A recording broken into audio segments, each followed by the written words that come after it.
Teman-teman sekalian, satu kali Nabi Shallallahu Alaihi Wasallam itu pernah merasakan kesedihan yang begitu dalam. Kenapa? Karena dua orang yang dicintai oleh beliau Allah ambil usianya. Siapa di antaranya? Yang pertama, beliau kehilangan pamannya yang bernama Abu Talib. Setelah itu kemudian beliau kehilangan istri pertamanya yang bernama Khadijah binti Khuwailid. Tahun itu disebut dengan Amul Huzni, tahun kesedihan. Saking sedihnya keadaan Nabi, saking benar-benar Nabi itu merasa terpukul dengan kehilangan dua orang ini. Ahilman, kenapa Nabi sangat terpukul dengan kehilangan dua orang ini? Karena ketahuilah oleh teman-teman sekalian, dua orang inilah dua orang yang paling punya peran yang sangat fundamental sekaligus strategis dalam dakwah Nabi Shallallahu Alaihi Wasallam. Pertama misalnya, Abu Talib itu pamannya Nabi yang mengurus Nabi setelah ibunya wafat, pembantu Halimatus Sa'diyah wafat, kakeknya Abdul Muthalib wafat, kemudian diasuh oleh pamannya Abu Talib. Banyak orang yang tidak tahu, Abu Talib itu pamannya Nabi yang keadaan ekonominya paling miskin di antara banyak paman Nabi yang lainnya. Paman Nabi itu banyak. Abbas lebih kaya pamannya Nabi. Abu Sofyan kaya pamannya Nabi. Bahkan Abu Lahab pun itu pamannya Nabi. Tapi yang mengurusnya, mengurusnya adalah Abu Talib. Yang keadaan ekonominya mungkin paling susah di antara paman-pamannya yang lainnya. Sekarang Ahilman tanya, kalau teman-teman ada di posisi Nabi, teman-teman ketika kecil diasuh, diurus oleh paman yang keadaan ekonominya miskin. Pertanyaan saya, hidup kita nyaman atau tidak enak kira-kira? Nyaman atau kurang enak? Teman-teman sering kan lihat misalnya apa gitu ya, orang yang tinggal bersama pamannya yang keadaan ekonominya miskin atau susah, barangkali tidak seenak yang kita bayangkan. Kebayang. Ada satu kisah, satu kali Abu Talib itu pulang berdagang membawa banyak makanan. Di atas meja itu banyak makanan. Apa kata Abu Talib? Ya abna'i, anak-anakku, ta'ali, sini. Itu di atas meja ada makanan. Termasuk dipanggil Muhammad ketika itu. Ya Muhammad, sini. Ya Ammi, itu di atas meja ada makanan. Apa yang terjadi? Allahu Akbar. Ketika anak-anaknya datang, anaknya Abu Talib, kemudian Nabi Muhammad datang ketika itu, Abu Talib kaget. Karena melihat Nabi Muhammad bukan mengambil makanan di atas meja itu, tapi melihat Nabi Muhammad malah duduk di pojokan. Duduk di pojokan. Sampai Abu Talib kemudian bertanya kepada Muhammad ketika itu. Apa pertanyaannya? Ya Muhammad, limada an ta'khuda ta'aman minal maktab? Kenapa engkau tidak ambil makanan di atas meja itu? Apa jawaban Nabi ketika itu? Ya Ammi, wahai pamanku, seandainya aku inginkan makanan itu, maka aku akan makan setelah anak-anakmu selesai makan. Kalau makanannya masih ada sisa, aku akan ambil makanan itu. Tapi kalau tidak ada sisa, izinkan aku berpuasa hari ini. Dan itu kejadiannya bukan sekali, berkali-kali Nabi pernah merasakan hal itu. Belum lagi kisah-kisah yang lainnya.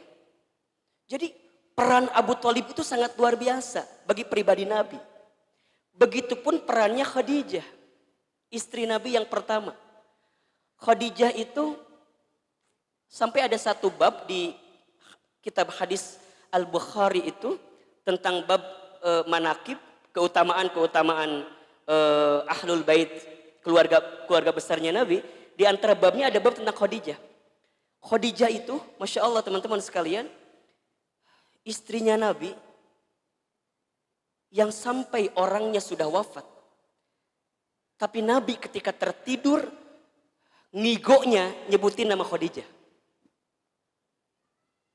Kebayang gak kira-kira?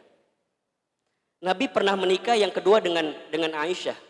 Dengan Ummuna Aisyah, dengan Sayyidatuna Aisyah. Ketika tidur, Nabi ngigo. Yang dipanggil nama Khadijah. Sekarang saya tanya sama teman-teman. Antum punya suami. Nama antum Ida misalnya.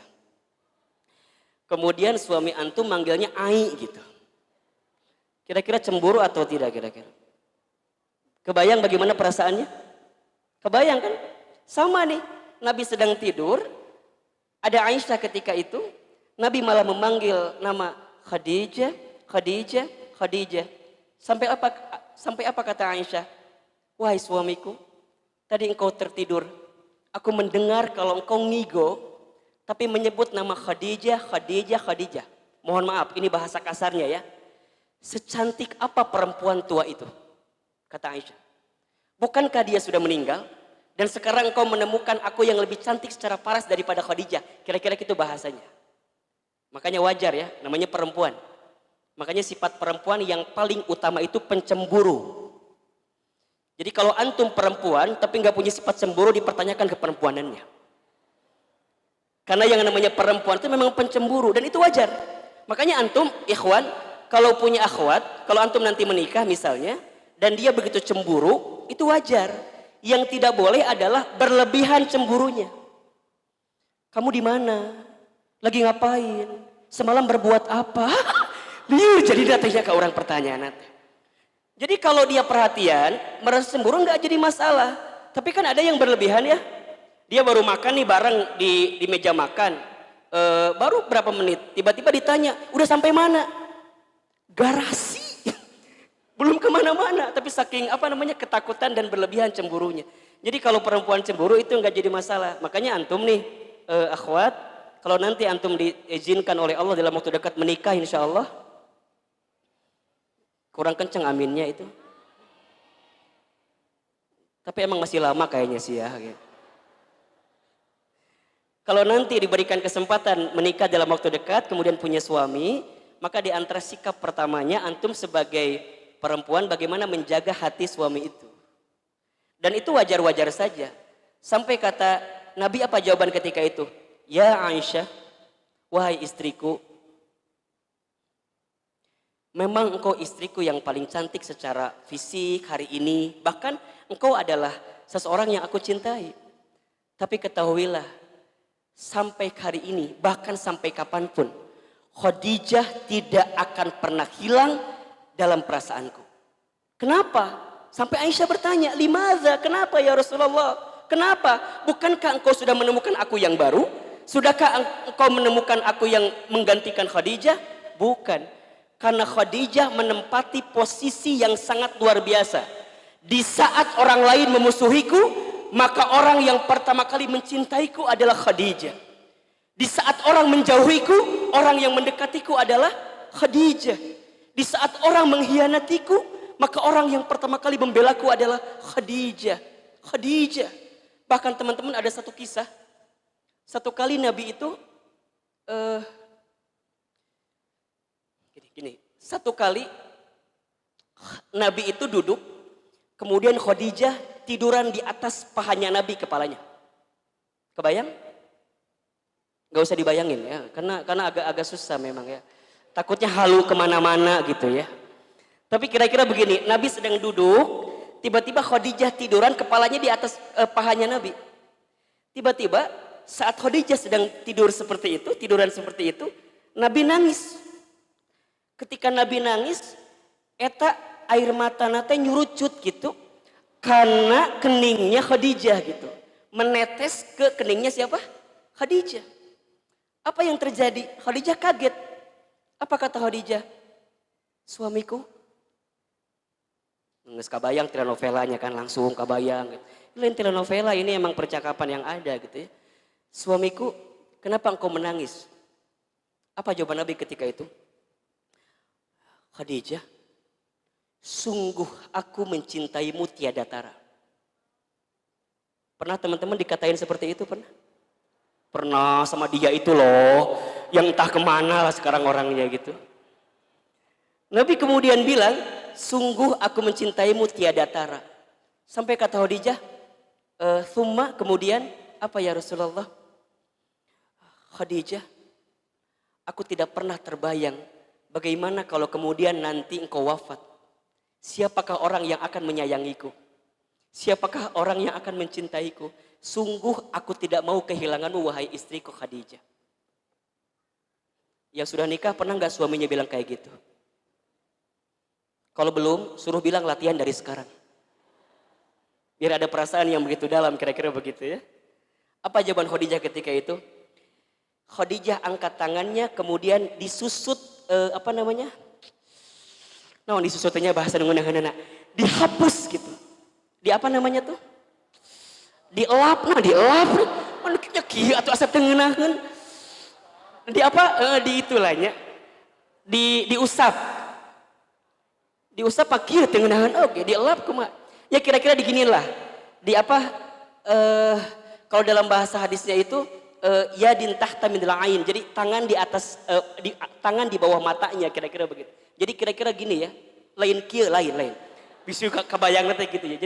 Jadi dihapus itu air matanya, Allahu Akbar. Ketika dihapus, apa kata Khadijah? Suamiku, demi Allah, kalau seandainya aku wafat, kemudian aku meninggalkan hartaku habis untuk mendukung dakwahmu, maka tolong gali kuburanku. Gunakan tulang belulang tubuhku untuk mendukung perjuangan dakwahmu ya Rasulullah sallallahu alaihi wasallam.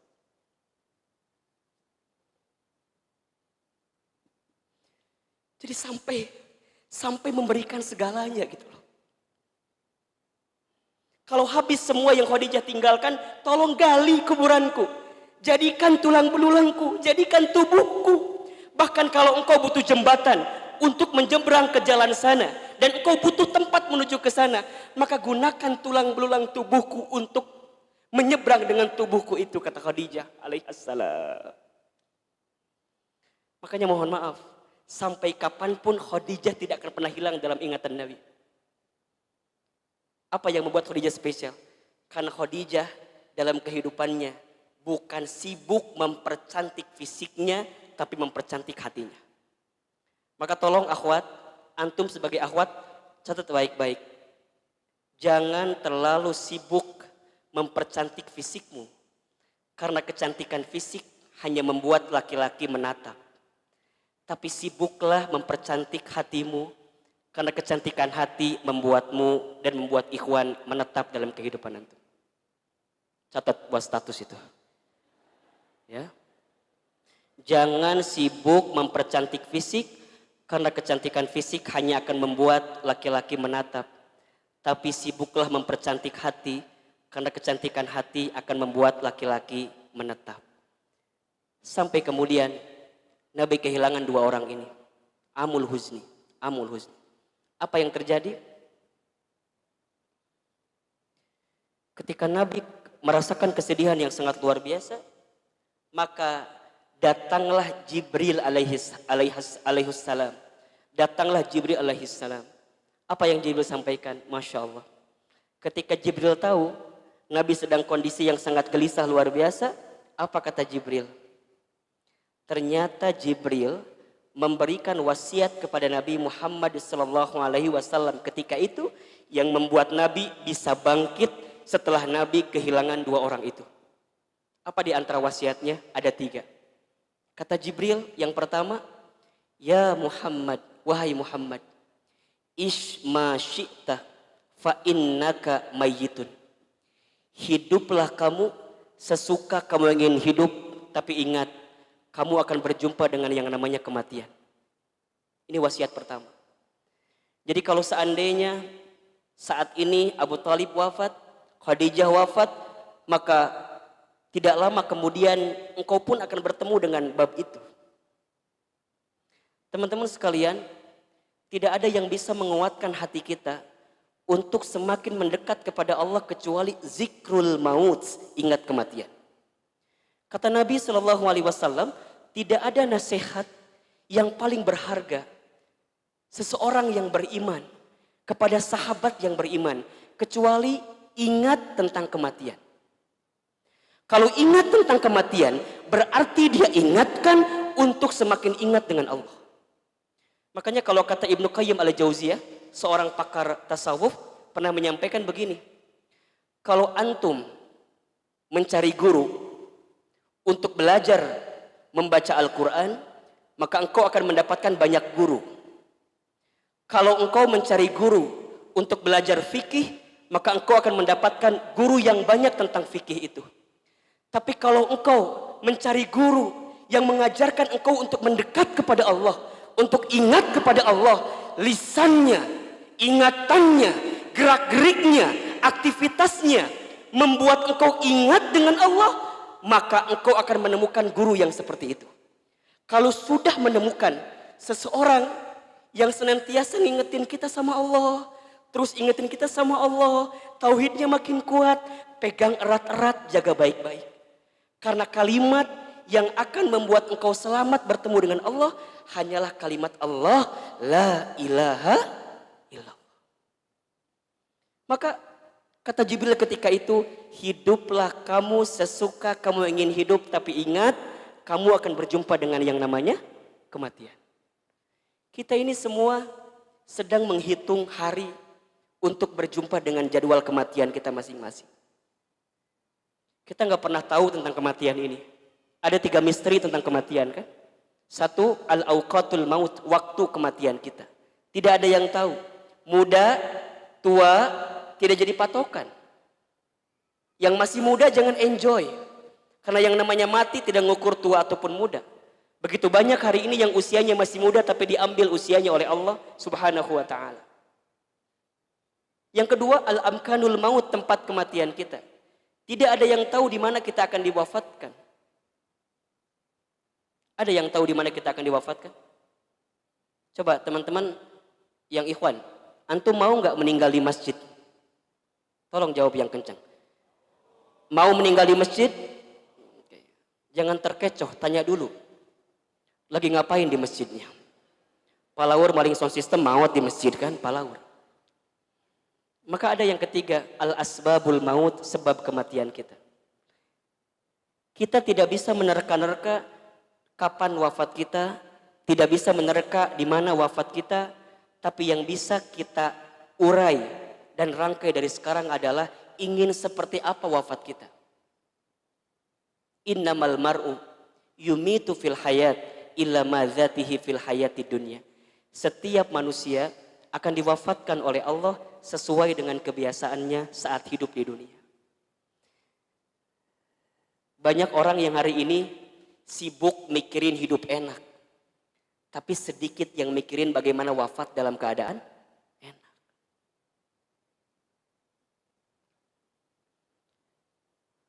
Apa yang membuat Ahilman ingin terus istiqomah dalam dakwah? 1, alasannya karena Ahilman tidak pernah tahu barangkali inilah saat-saat terakhir kita menyampaikan kebaikan di hadapan teman-teman sekalian.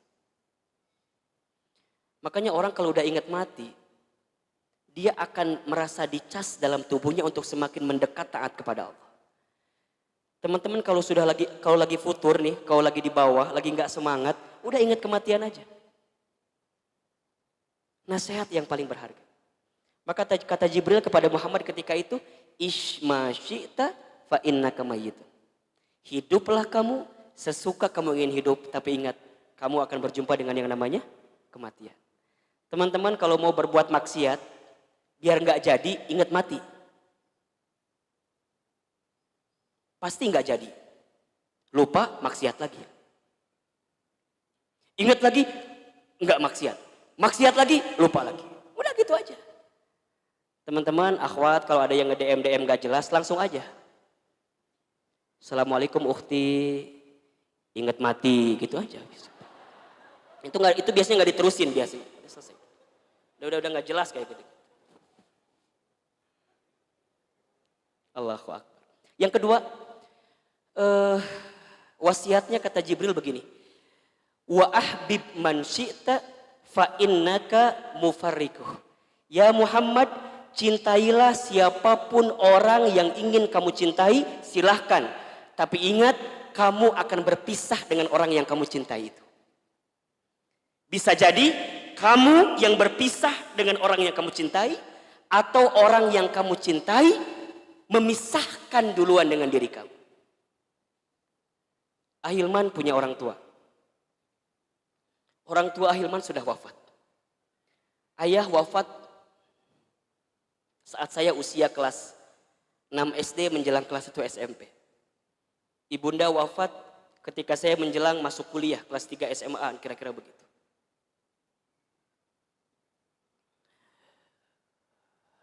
Saat saya ingat orang tua, saya tahu saya tidak bisa kembali untuk berjumpa dengan orang tua lagi karena sudah tiada. Gak bisa. Tapi apa yang saya lakukan? Yang saya bisa lakukan hanyalah berdoa kepada Allah agar kelak anak ini bisa berjumpa dan berkumpul bersama orang tuanya di surga. Itu aja. Ahilman tahu percis bagaimana saya waktu kecil. Mungkin saat orang tua saya masih ada, saya belum sempat merangkai senyuman di wajah ibunda saya. Mungkin saat saya masih kecil, saya belum sempat merangkai kebahagiaan bagi ayahanda saya. Karena orang tua saya punya anak 9. Saya anak yang paling bungsu. Mungkin anak yang paling banyak nyusahin bagi orang tuanya. Dan capek ngurus. Karena ketika saya lahir, usia orang tua saya itu udah sangat terlampau tua barangkali begitu. Maka apa yang terjadi hari ini saat Ahilman diberikan kesempatan untuk belajar agama dan kemudian bisa menyampaikan kebaikan. Maka Ahilman hanya minta kepada Allah, ya Rob, jadikan setiap kebaikan yang saya sampaikan menjadi pahala yang mengalir bagi orang tua saya yang sudah wafat. Itu yang saya minta. Maka teman-teman mohon maaf ya, yang masih punya orang tuanya, nanti pulang ke rumah, pegang tangannya, cium tangannya, peluk tubuhnya, cium keningnya, demi Allah. Teman-teman akan kehilangan kesempatan untuk bisa mencintainya saat teman-teman sudah kehilangan usianya. Bahkan sudah tidak lagi bersama dengan dirinya.